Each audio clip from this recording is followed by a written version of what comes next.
Компании «Алроса» Вячеслав Штаров, генеральный директор Владимир Дюкарев и группа ведущих специалистов компании побывали на строительстве Вилюйской ГЭС-3 в поселке Светлый и в поселке Чернышевский, где осмотрели мощности первой и второй очереди ГЭС. Прослушали информацию о ходе ремонтных работ, о общем состоянии агрегатов и готовности гидроэлектростанции к работе в зимний период. После ознакомительной экскурсии руководители акционерной компании встретились с представителями рабочего коллектива энергетиков.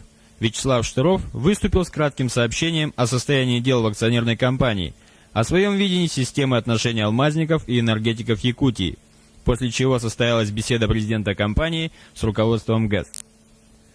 Рабочее совещание на строительной площадке третьей очереди Вилюйской ГЭС началось с традиционного осмотра строящегося объекта, который, несмотря на сходство с руинами Сталинграда, находится в достаточной степени готовности.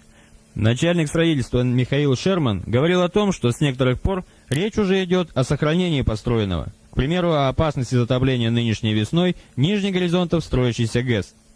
На совещании присутствовали представители гидростроителей, председатель Совета директоров акционерного общества «Якутскэнерго» Прокопий Осипов, глава администрации города Мирного Виталий Басагысов. Обсуждение ситуации носило бурный характер, вызванный разным видением присутствующими настоящих и будущих проблем энергетики Якутии. Неужели забыли 85-86 год, когда все здесь на ногах стояли? Его же пытались тогда форсировать из-за того, что если 93-летний цикл совпадал, уже давно бы мы в Калаях-то были. Борзенко почему-то нам помогает, что воду посылает постоянно.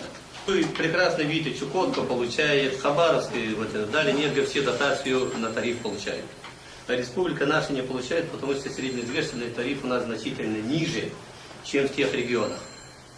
Правительство, когда регулирует тариф, она не дает поднимать. Почему мы за зонирование были, чтобы вычленить севера, отдельно их показать, чтобы российскому правительству показать. Мы не просим для всей республики дотации, именно для северных районов, вот там, где действительно фактическая себестоимость 2,50, 3 рубля сегодня, вот там дотация конкретно нужна.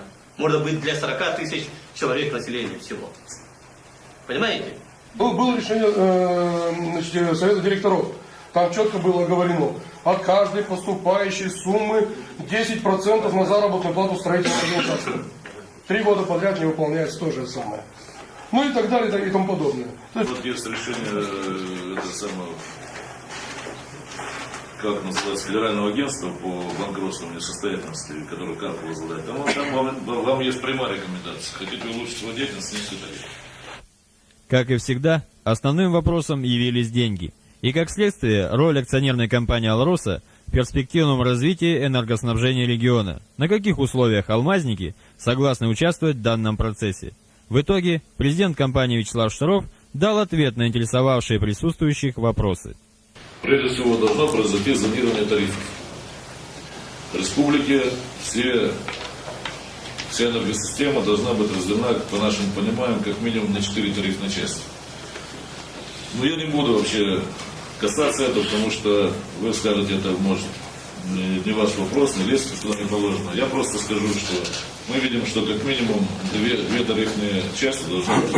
Надо выделить Северную Улус отдельно, надо выделить Западную Якутию отдельно. В Северных Улусах действительно сейчас тариф датируется нами, компания «Алмазовая Сельсаха». Больше никем, на самом деле. Я даже так предполагаю, я не до конца знаю всю эту кухню, как вы там прячете свои издержки, затраты и так далее, но предполагаю. Значит, о том, что мы датируем даже якутскую энергосистему. Так предполагаю. Пусть это будет неправильное мое утверждение. Значит, я думаю, что там тариф меньше, чем он должен быть в Якутске. Значит, вот надо выделить эту энергосистему. Какой там будет тариф? Ну, будет 2000 рублей, 3000, это вообще не важно. На самом деле, если вы хотите знать, во всей Восточной Якутии тарифы в 10 раз больше, чем даже вы рассчитываете по нашей северной энергосистеме. В Чешском тарифы, наверное, уже 14 или 15 тысяч. Значит, в западных электросетях Магданэнерго, в Уснере у нас в Якутии, значит, тариф тоже, наверное, 7 или 10 тысяч рублей уже. Значит, он значительно выше даже тот, который в расчете. Они живут. Предусматривается дотация, компенсация, все что угодно. И здесь надо выделить этот тариф, попытаться добиться в Российской Федерации, как и все порядочные энергосистемы, компенсации, дотации, тем более, что с Чубайсом об этом разговор был дважды, и в том числе при мне этот разговор был. Тогда что же получается? Тогда теоретически мы должны были бы снизить здесь тарифы в Западной Якутии на радость компании «Алмазовый СССР». Но мы готовы оставить этот тариф, какой он сейчас есть, понимая, что он значительно больше, чем он сейчас есть, чем он должен быть расчетным путем. Но я опять-таки не стану вязаться споры, там можно по-разному называть, какой должен быть тариф. Но вот ваше Министерство энергетики вот здесь мирным летом в лице заместителя министра говорило, что тариф должен быть 195 рублей. Я за язык не тянул, Юрий Николаевич Корсун. А он на самом деле 350. Ну, вы утверждаете, что нет, 195 это мало, надо больше. Ну, пусть он будет 226, как утверждает Министерство экономики Республики Саха-Якутия. Но все равно существует разница, которую вы несправедливо с нас изымаете. На самом деле, эта разница, это наши доходы, а не ваши.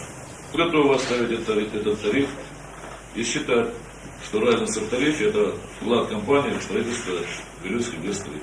Но он должен оставаться здесь, в Западной Якутии. Нас интересует только одна часть тарифа, которую надо снизить при любых обстоятельствах. Будем мы заниматься строительством, не будем. Это та часть, которая идет на электроотопление. Она должна быть снижена. Если вы ее не снизите, мы подадим на вас суд. Или еще на надбавку вы не имеете права включать тарифы, еще много чего можно найти.